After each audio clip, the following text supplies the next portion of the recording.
Good morning, Miss Pearson's class. It's me, Miss Pearson, still in her jammies, still in bed, at her house, wanting to come and talk to you guys about what I'm doing every day to practice social distancing to keep myself safe, but also what I'm doing so I don't lose any of the skills I've been working on all year long. So, I'm going to call this video every day Tea with Miss P. And I'm actually going to have tea because I love my tea and it helps me wake up in the morning. So, this weekend has been a little crazy. We found out that school is going to be canceled for a little bit, but that's okay because we need to do it to keep ourselves safe. It hasn't all been relaxing for me. I have had to get some work done. I've had to get things together to send home with you guys, with your parents, so that you guys can practice this while we're away. I also had to do some grades because I have work to do even though we don't have school. But I did also relax. I watched a couple of movies. I cleaned my house a little bit. So it's been good. I still got some stuff done that was for my job and other things that weren't for my job. Today, though, while I practice social distancing, I'm going to do something a little different that I didn't do this weekend. I'm going to write letters. I'm going to take a piece of paper, I'm going to take a pen, and I'm going to go, Dear Aunt Susie, comma, next paragraph, which means I indent, right? I miss you so much. This year at school, it's been blah, blah, blah. And just tell her what's going on. I haven't seen my Aunt Susie in a long time. And I think now would be a really good time to practice my writing skills and connect with her while practicing social distancing. And I'm going to send that letter in the mail. She lives over in Iowa, so I don't get to see her as often. But I also think I'm going to write letters to my friends and family who are in town. I really can't see them right now with all the social distancing, but writing letters is a great way to show people that I care about them and also practice my writing skills, like remembering that every sentence starts with a capital letter, they all end with punctuation, that a new paragraph means I indent, telling them my whole ideas and adding details. Maybe I'll read you one of my letters tomorrow so you guys can kind of get an idea of what I'm writing about. You guys could also write letters and practice your writing skills. You could write other people in your family, whether they live here or far away. You could write your friends, or you could even write me if you wanted to. I think that'd be a great way to practice your writing skills. So every day with Tea with Miss P, I also want to read you a story. But I think what I'm going to do, I know what I'm going to do is I'm going to pick a chapter book and I'm going to read a little bit of the chapter book every single day. So you need to really watch these in order if you want to get the idea of what the story is. Otherwise, if you come in like at day 5 without watching the first 4 videos, you might be a little lost. But all these videos will be up so you can watch them whenever you can. Even if that's a little later, a few days later. I just want to tell you guys what I'm up to because I'm going to miss you guys a lot. I'll be thinking about you guys a lot. And this is one of the ways I want to keep in communication with you. So the book that I have decided to do a read aloud over the video chat thing here is buttoned by one of my favorite authors, Ronald Dahl. I read this book back when I was in 5th grade and I have loved it ever since. I've read the book numerous times, I watched the movie a lot, and I even got to see the musical version of it in New York City a few years ago. I love this story. It's a wonderful story. It's called Matilda by Ronald Dahl, and it's illustrated by Quentin Blake. Now this is a big book. It has, let's see, how many pages does this copy have? It has 240 pages. I'm not going to sit here and read all 240 pages right now. I'm just going to read a little bit each day, and then hopefully I'll finish up right before we go back to school, and then you guys can even watch the movie, or maybe we can watch the movie in class too. We'll see. Maybe it's something that we can earn. So I'm going to read a little bit each day, and I'm going to go ahead and get started. There are some pictures in here because there is an illustrator, but there are not pictures on every page, just a few. And if there are pictures, I'll make sure to turn around so that you can see what's going on.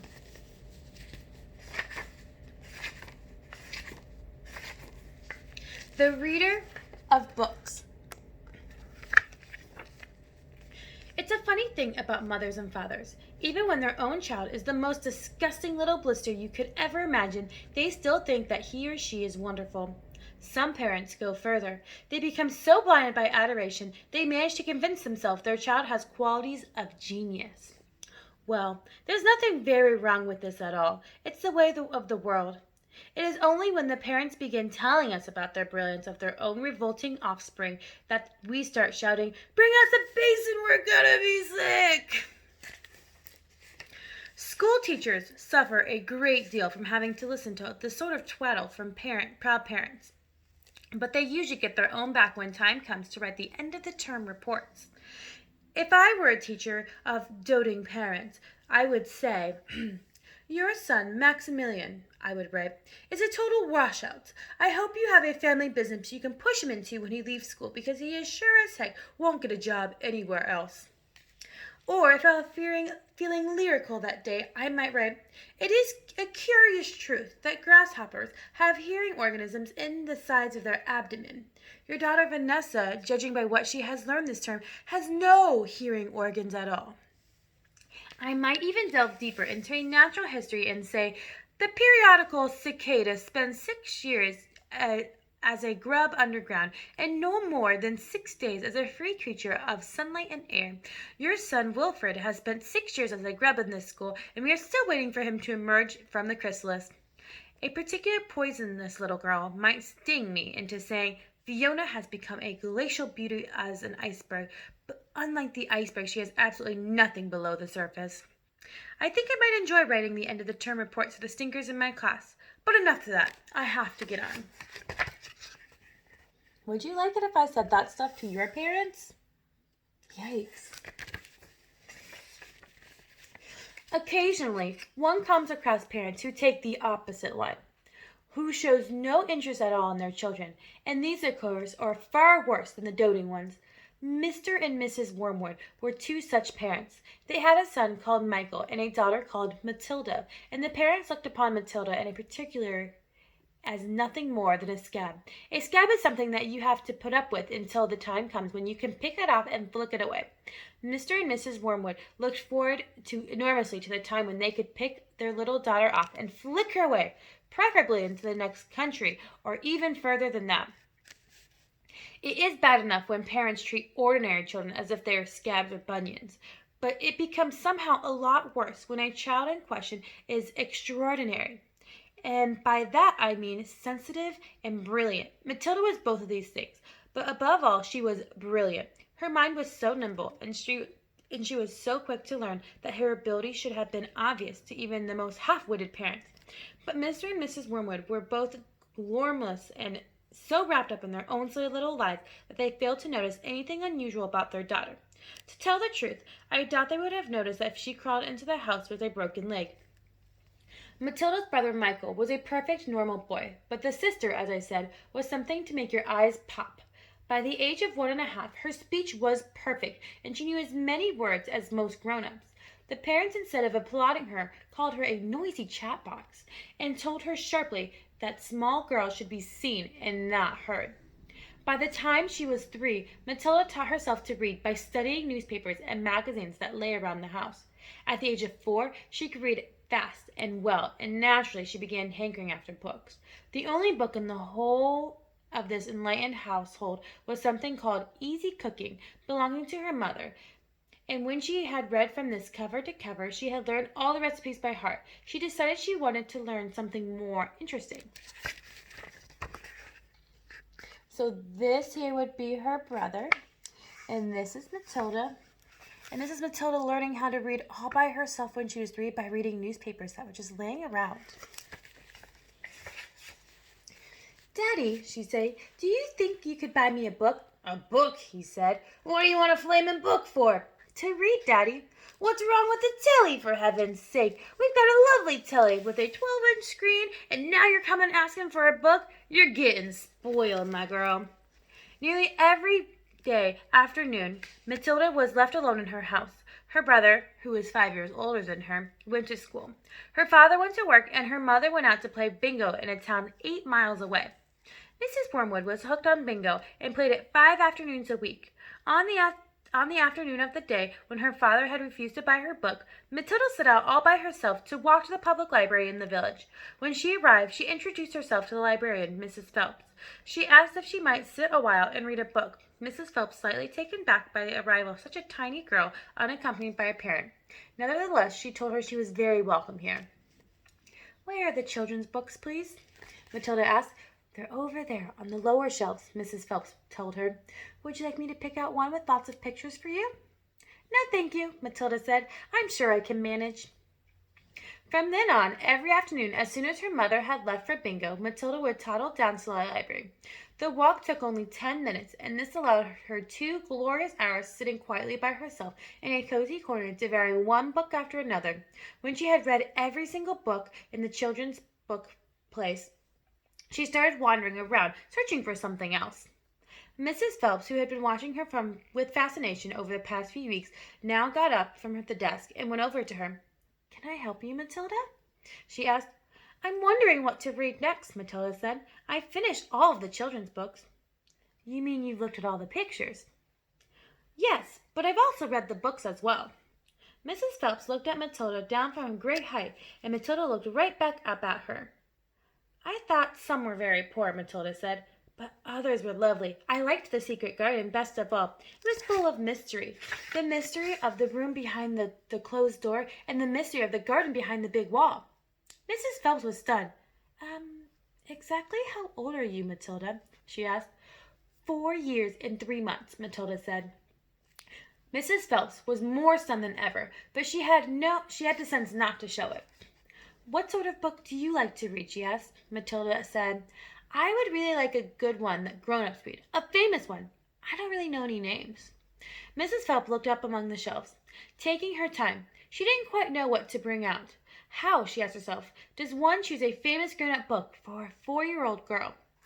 Her first thought was to pick a young teenager's romance, the kind that is written for 15-year-old schoolgirls, but for some reason she found herself intrinsically walking past that particular shelf. "Try this," she said at last. "It's very famous and very good. If it's too long for you, you just let me know, and I'll find something shorter and a bit easier." Great Expectations, Matilda read, by Charles Dickens. "I'd love to try it." "I must be mad," Mrs. Phelps thought to herself, but to Matilda she said, "Of course you may try it." Over the next few afternoons, Mrs. Phelps could hardly take her eyes off the small girl sitting for hour after hour in the big armchair at the far end of the room with the book on her lap. It was necessary to rest it to hold it on the lap because it was too heavy for her to hold up, which meant that she had to sit leaning forward in order to read the book. And a strange sight it was, this tiny, dark-haired person sitting there with her feet nowhere near touching the floor, totally absorbed in the afternoon adventures of Pip and Miss Havisham in her cobwebbed house, and by the spell of the magic that Dickens and the great storyteller has woven together in his words.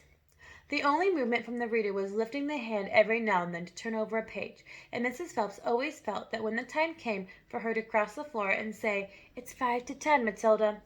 During the first week of Matilda's visits, Mrs. Phelps had said to her, "Does your mother walk you down here every day and then take you home?"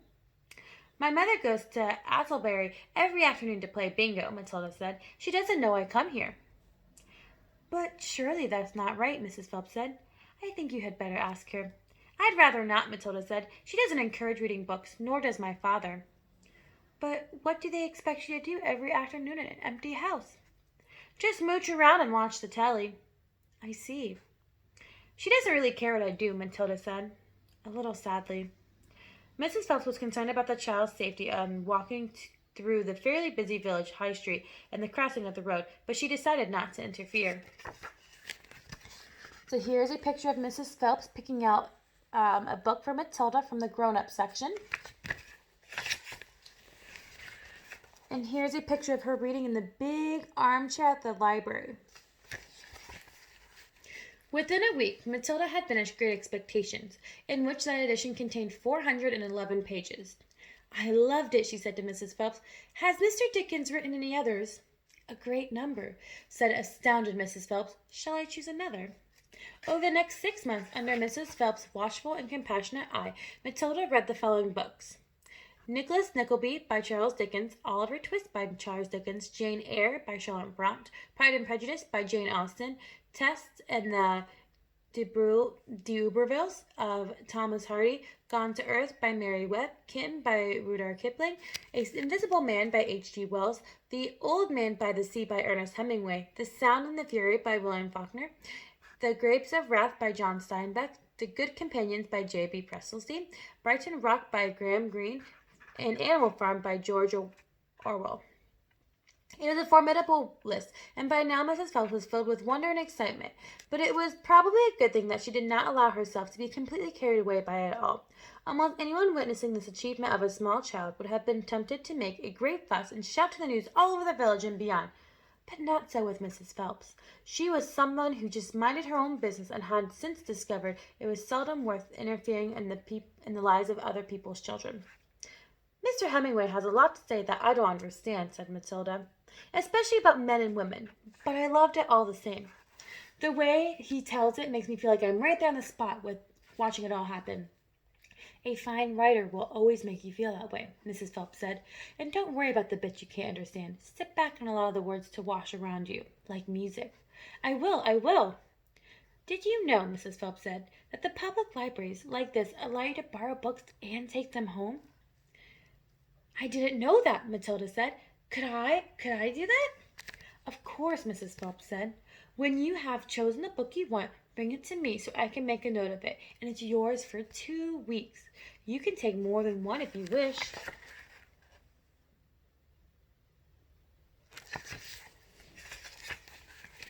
From then on, Matilda would visit the library only once a week in order to take out new books and return the old ones. Her own small bedroom now became her reading room, where she would sit and read most afternoons, often with a mug of hot chocolate beside her. She was not quite tall enough to reach the things around the kitchen, but she kept a small box in the outhouse which she brought in and stood on in order to get whatever she wanted.